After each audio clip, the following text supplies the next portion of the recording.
Hello everyone, मेरा नाम है असिस्टेंट प्रोफेसर नरेश कोहली और आप देख रहे हैं मेरा YouTube channel thermal engineering lecture series. दोस्तों, हीट ट्रांसफर के यूनिट 3 का लेक्चर नंबर 4 की तरफ चलेंगे, जिसमें आज हम लोग पढ़ने वाले हैं फोर्स कन्वेक्शन, यानी कि dimensional analysis method applied to force convection. मैंने लास्ट लेक्चर में बकिंगहाम पाई थ्योरम की स्टेप्स आप लोगों को समझाए थे, एक्सप्लेनेशन दिया था और एंड में मैंने कहा था कि अब इसके बेस पर हम लोग दो बेसिक थियरी पढ़ेंगे, जिसके अंदर हम लोग फॉर्मूला डिराइव करेंगे फोर्स कन्वेक्शन और नेचुरल कन्वेक्शन के लिए। तो वही चीज़ आज हम लोग करने वाले हैं। सबसे पहली थियरी हमारे लिए फोर्स कन्वेक्शन। फोर्स कन्वेक्शन का मतलब ये जीटीयू के अंदर in university examination this question can be asked for 7 marks. This is the IMP question. क्यों? क्योंकि इसी के बेस पर आप लोगों को एग्जाम्पल भी आएगा। एग्जाम्पल आएगा, ये थियरी आप लोगों को आ सकती है। ये थियरी जीटीयू में 4 से 5 बार आ चुकी है। 4 मार्क्स में भी आ सकती है, 7 मार्क्स में भी आ सकती है, तो थियरी को छोड़ना नहीं है। क्वेश्चन जीटीयू में कुछ इस तरह से आएगा, क्वेश्चन ट्विस्ट करके भी आ सकता है। आप लोगों को सीधा लिख दिया होगा दैट डिराइव एन इक्वेशन और derive an relationship for force convection, सिर्फ इतना लिखा होगा। या दूसरे तरीके से आपको पूछ दिया होगा derive an relationship between this Nusselt number is the function of Reynold number and Prandtl number. और तीसरा, derive an equation with the help of the dimensional analysis applied for force convection system. 3 तरीके से आपको सवाल पूछा जा सकता है। 3 में से कोई भी टाइप का थियरी आपको पूछा जाए, आंसर आपका सेम है। एक चीज याद रखो, अगर फोर्स कन्वेक्शन है तो आपको ये रिलेशन याद रख के चलना है that Nusselt number is the function of Reynold number and Prandtl number. जरूरी नहीं है कि आप लोगों को जो थियरी पूछ रहे उसके अंदर ये रिलेशनशिप दे, सिर्फ फोर्स कन्वेक्शन लिख दिया होगा और ये भी लिखा होगा derive an relationship derive an relationship for force convection. तो रिलेशनशिप आ रहा है, फोर्स कन्वेक्शन आ रहा है, तो आपका आंसर ये होगा। शुरुआत करते हैं, थियरी कैसे सॉल्व करोगे। सबसे पहले आप लोगों को रिलेशन लिख देना है कि फोर्स कन्वेक्शन का रिलेशन क्या है। Relation is the function, Nusselt number is the function of Reynold number and Prandtl number. तो ये हमारा रिलेशन आ गया।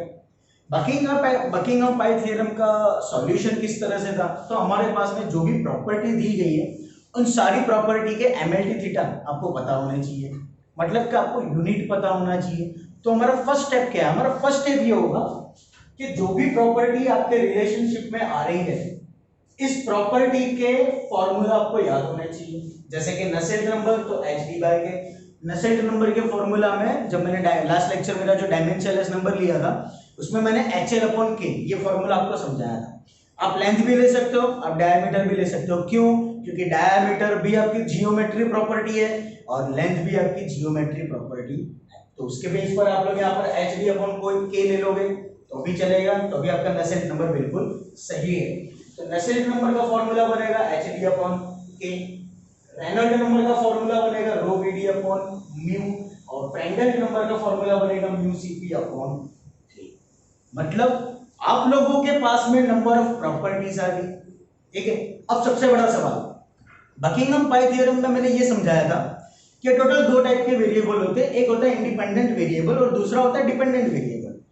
मैंने ये बोला था कि डिपेंडेंट वेरिएबल जो होगा वो ऑलवेज एक ही होगा और इंडिपेंडेंट वेरिएबल जो होगा वो हमेशा मोर देन 1 होगा। तो यहां पर हमारे लिए सवाल ये है कि डिपेंडेंट वेरिएबल कौन सा और इंडिपेंडेंट वेरिएबल कौन सा।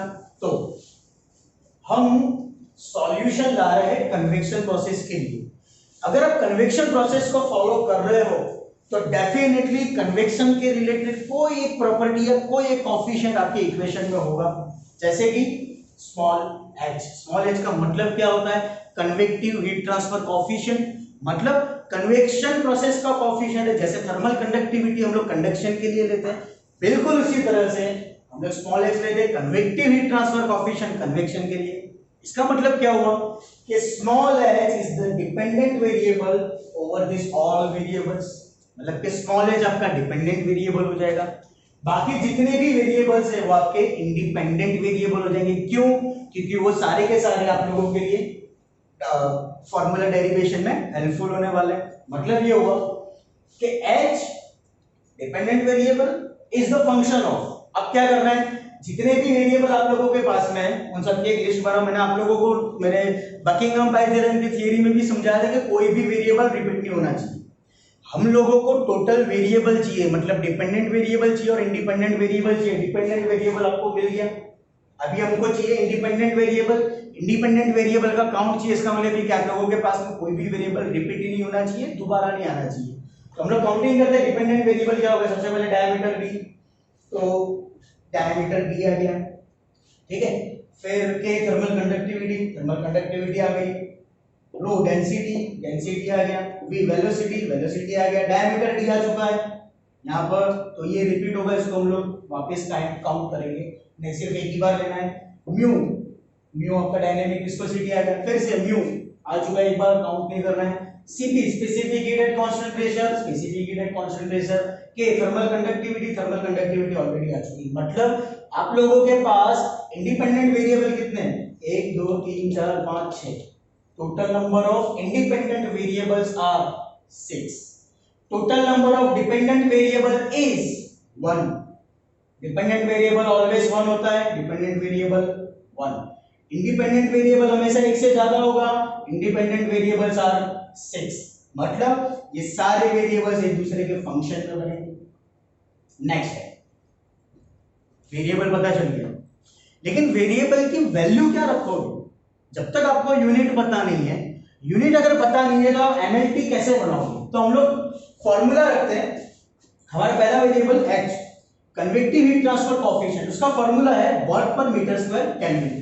अगर ये फॉर्मूला वाट पर मीटर स्क्वायर केल्विन है, उसके बेस पर आप लोगों का एमएलटी बनेगा m1 t-3 थीटा-1, ये चीज याद रखनी पड़ेगी।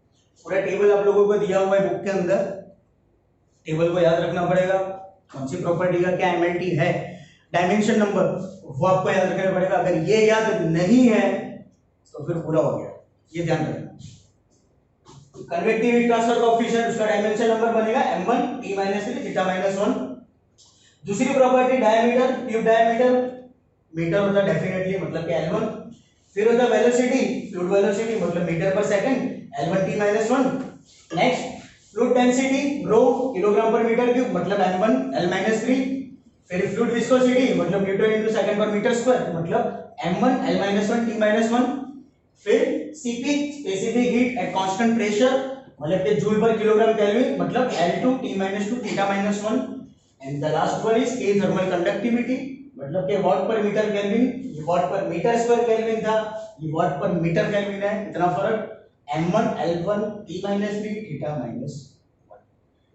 हमारे पास में सारी प्रॉपर्टी के यूनिट आ गए, सारी प्रॉपर्टी के डायमेंशन नंबर आ गए।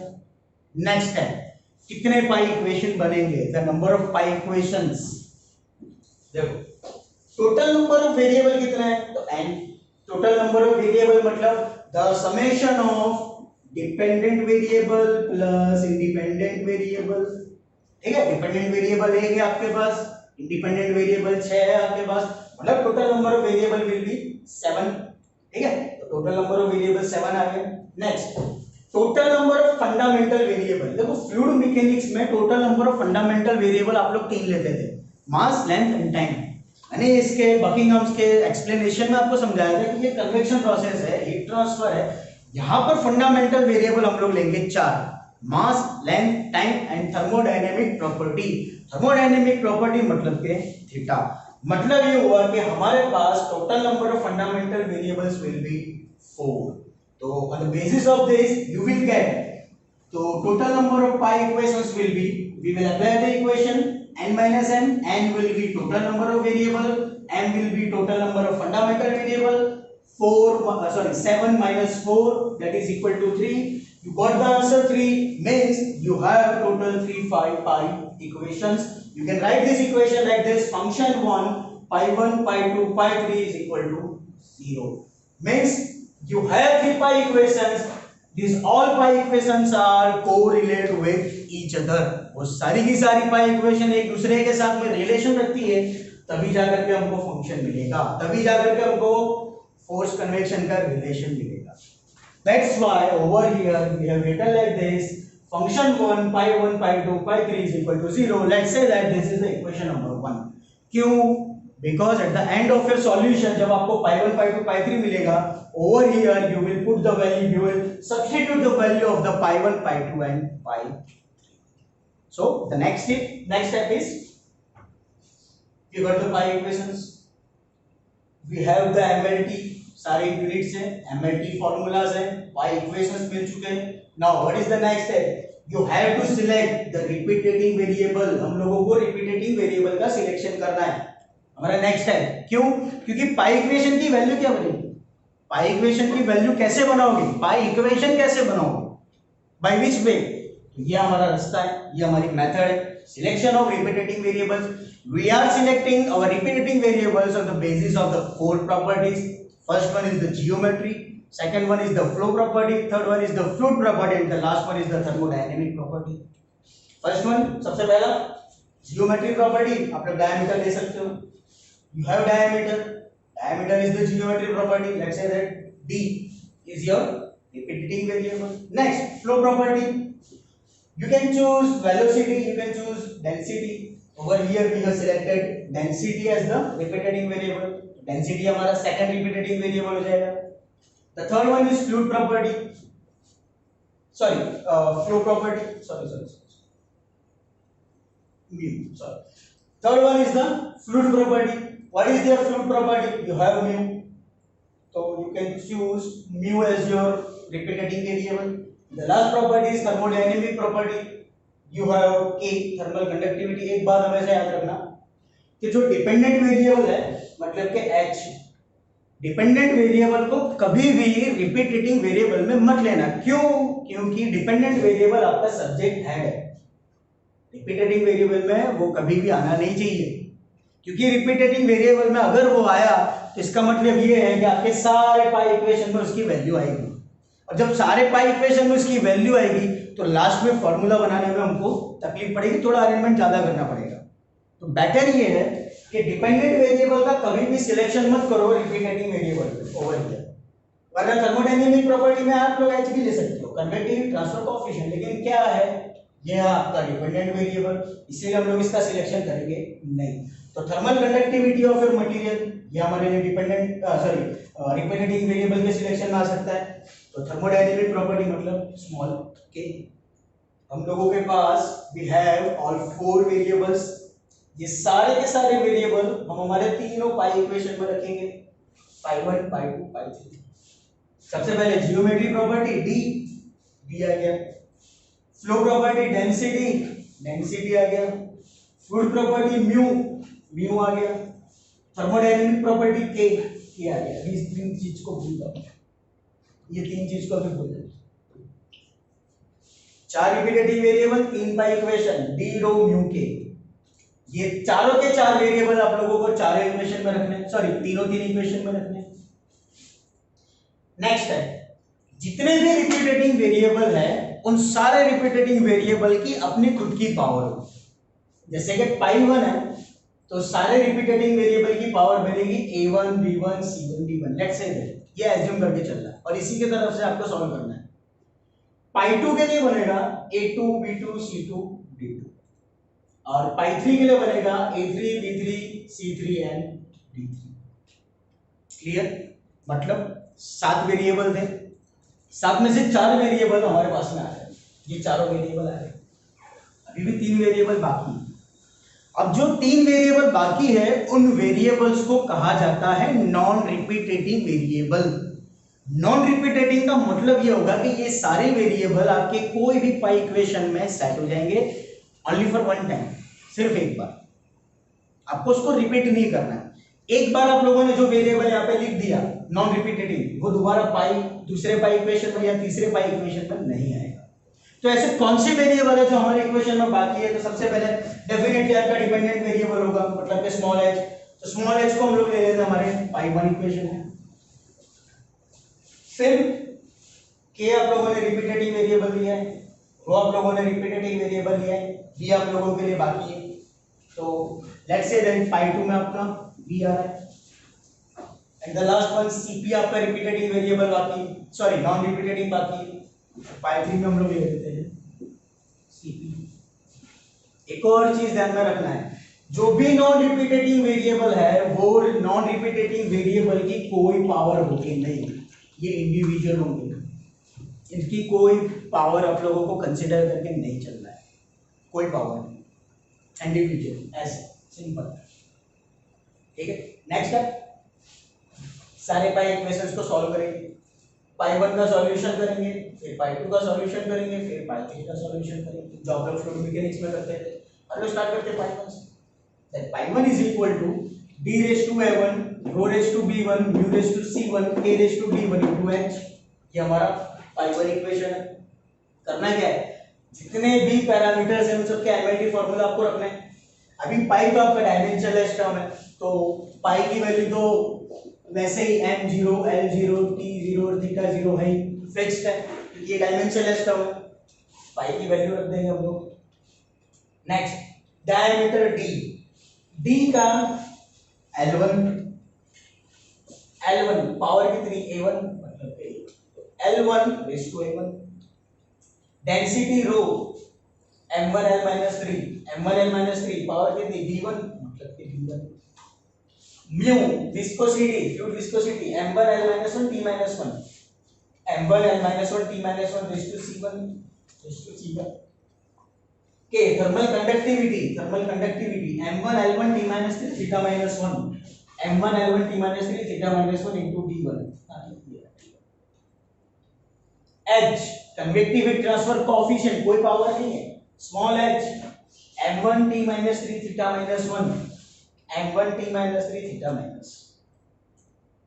नेक्स्ट स्टेप क्या करना है, दोनों तरफ लेफ्ट साइड और राइट साइड दोनों तरफ जो भी बेस मतलब कि जो भी प्रॉपर्टी का बेस आपका सेम है, मतलब कि मास length time and thermodynamic property, दोनों तरफ से हम लोगों को इनकी पावर को इक्विवेलेंट करना है। मतलब कि m की पावर 0 है तो इक्वल टू के राइट साइड m की जो भी पावर आ रही है उसको हम लोग 0 के साथ में इक्वेट करेंगे। l की पावर 0 है तो इक्वल टू के राइट साइड l की जितनी भी पावर आ रही है उसको हम लोग 0 के साथ में इक्वेट करेंगे। और t की जो पावर है थीटा की जो पावर है सेम एज इट इज। तो स्टार्ट करते हैं। सबसे पहले m रेज़ टू 0 मतलब कि m के लिए 0 आपका पावर आ गया इज इक्वल टू, अभी यहां पर m कुछ भी नहीं है नेगलेक्ट कर दो, m 1 into b1 मतलब कि b1 हो जाएगा, m 1 into c1 यानी कि c1 हो जाएगा, 1 into d1 यानी कि d1 हो जाएगा एंड 1 एज इट इज। मतलब जब आपका बेस सेम है तो आप लोग मैच का रूल लगा सकते हो कि अगर बेस सेम है तो पावर का समेशन होता है। पावर का समेशन क्या बनेगा, b1 plus c1 plus d1 plus 1, ये आपकी पावर बनी। दोनों तरफ m आपका बेस है, बेस आपका सेम है तो पावर को इक्विवेलेंट करते हैं। 0 is equal to b1 plus c1 plus d1 plus 1। Clear, बिल्कुल इसी तरह से हम लोग l फाइंड आउट करेंगे। l की पावर है 0 is equal to 1 into a1 minus 3 into b1 minus 3b1 sorry, minus 1 into c1 minus c1, 1 into d1 यहाँ पर तो l है नहीं तो b की पावर क्या बनी, सॉरी l की पावर क्या बनी, a1 minus 3b1 minus c1 plus d1 आ गया ये a1, ठीक है, minus 3b1 minus 3b1 minus c1 1 into d1 is equal to 0 is equal to 0।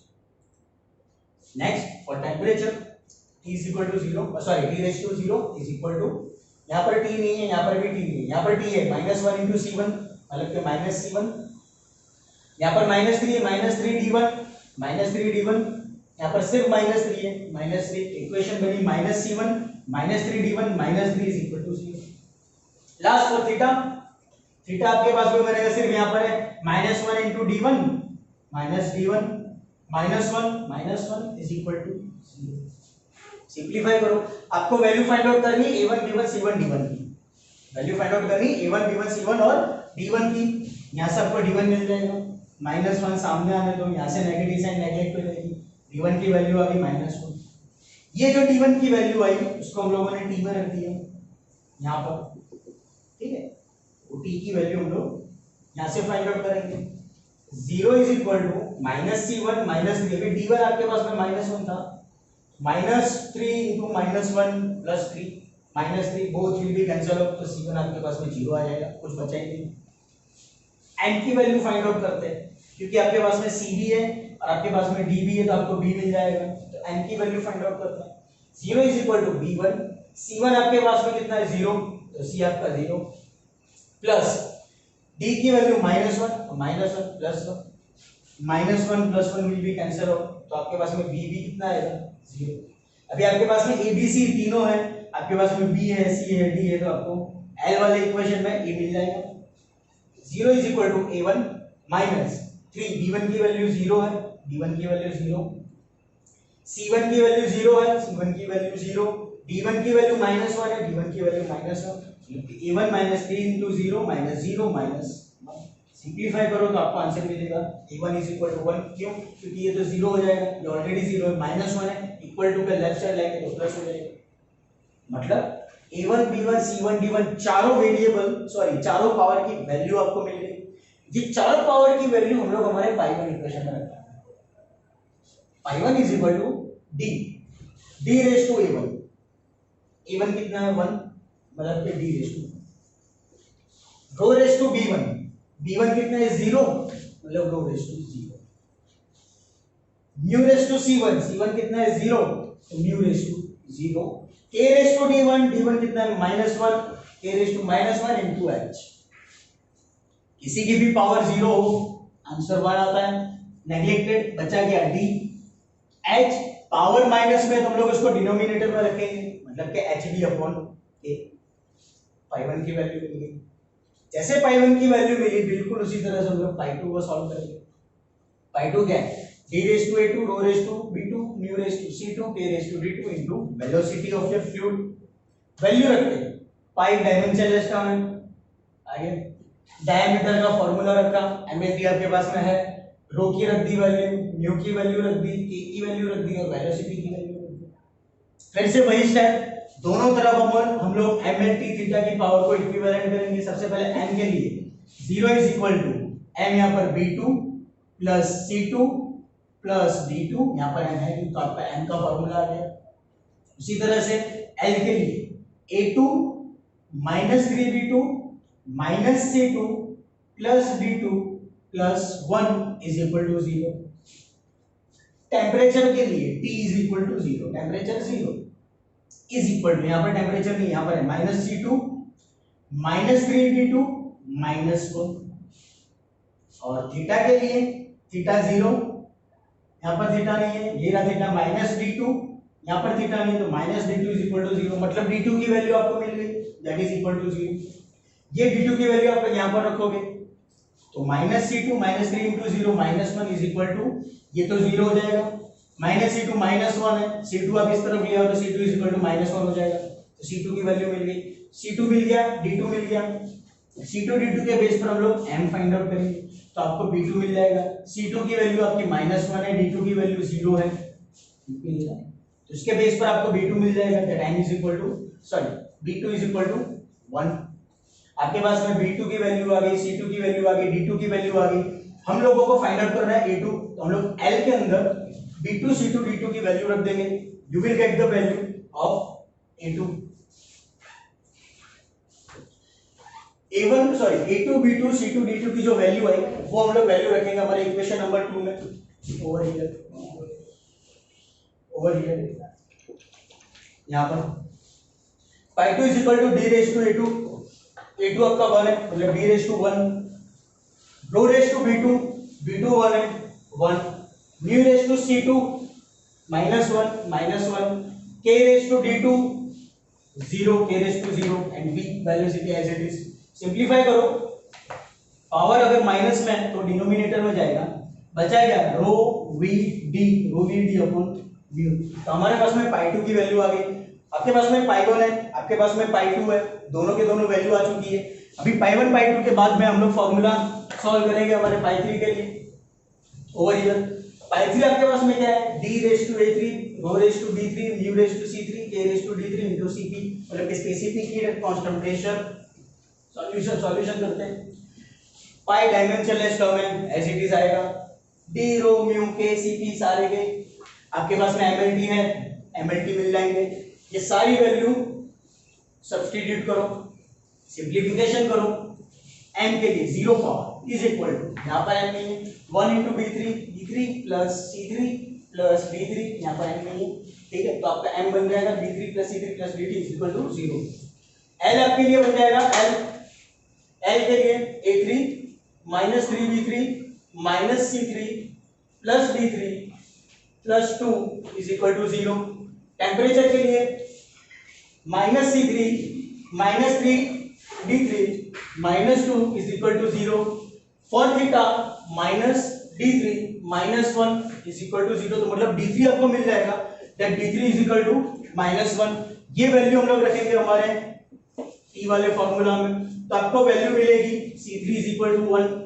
D और C की वैल्यू हम लोग रखेंगे M में, तो हमको मिलेगा B3 इज इक्वल टू 0। और B, C और D की वैल्यू हम लोग रखेंगे हमारे L वाले फॉर्मूला में, तो आपको मिलेगा A3 that is equal to 0। जो भी A3 B3 C3 D3 आपको मिला है, ये चारों वैल्यू हम लोग रखेंगे हमारी पाई3 इक्वेशन में। पाई3 is equal to D ratio A3 आपके पास में आ रहा है 0, D raise to 0, row raise to B3 आपके पास में आ रहा है 0 0, म्यू रेश टू C3 आपके पास में आ रहा है 1 1, K raise to D3 minus 1 है, माइनस 1 इंटू C3, जिसकी पावर 0 है वो 1 हो जाएगा, नेगलेक्ट कर दो। K रेश टू माइनस 1 है, पावर नीचे चले जाएगी, मतलब कि डिनोमिनेटर में आपकी प्रॉपर्टी आ जाएगी, बचा क्या म्यू CP अपॉन K, मतलब पाई3 की वैल्यू आ गई। हमारे पास में पाई1 है, हमारे पास में पाई1 की वैल्यू है, पाई2 की वैल्यू है, पाई3 की वैल्यू है। तो फाइनल स्टेप, ये तीनों की वैल्यू हम लोग हमारे मेन इक्वेशन 1 में रखेंगे, that function 1 is equal to pi one hb upon k, pi one hb upon k, pi two rho vd upon mu, पाई3 mu cp upon k is equal to 0। Function क्या है हमारा, फोर्स कन्वेक्शन फाइंड आउट करना है। Force convection कहां पर आ रहा है, तो h से रिलेटेड होगा, बट hd बाई k मतलब तो क्या होता है, सॉरी hd बाई k को क्या करो, सब्जेक्ट हेड बना दो, hd बाई k को सब्जेक्ट हेड बना इज इक्वल टू, ये प्रॉपर्टी फंक्शन करेगी रो vd upon mu cp upon k के लिए। तो इक्वेशन हम लोग इस तरह से लिख सकते हैं, hd बाई k को हम लोगों ने कॉमन निकाल लिया, hd by k is the function of rho vd upon mu cp upon k। hd by k का मतलब क्या होता है, Nusselt number, rho vd upon mu का मतलब होता है रेनॉल्ड नंबर, और म्यू cp अपॉन k का मतलब होता है प्रांड्टल नंबर। तो आप लोग बोल सकते हो Nusselt number is the function of Reynold number and Prandtl number. जो आपकी थियरी थी फोर्स कन्वेक्शन की, यही हम लोगों को डिफाइन करना था, यही हम लोगों को डिराइव करना था। तो हमारा फाइनल आंसर क्या है, that Nusselt number is the function of Reynold number and Prandtl number. दोस्तों आई होप कि आपको इस थियरी में समझ में आया होगा। अगर कोई क्वेश्चन है, कोई स्टेप में ना पता चला हो, कोई डाउट हो तो आप मुझसे जरूर पूछिएगा। Thank you so much.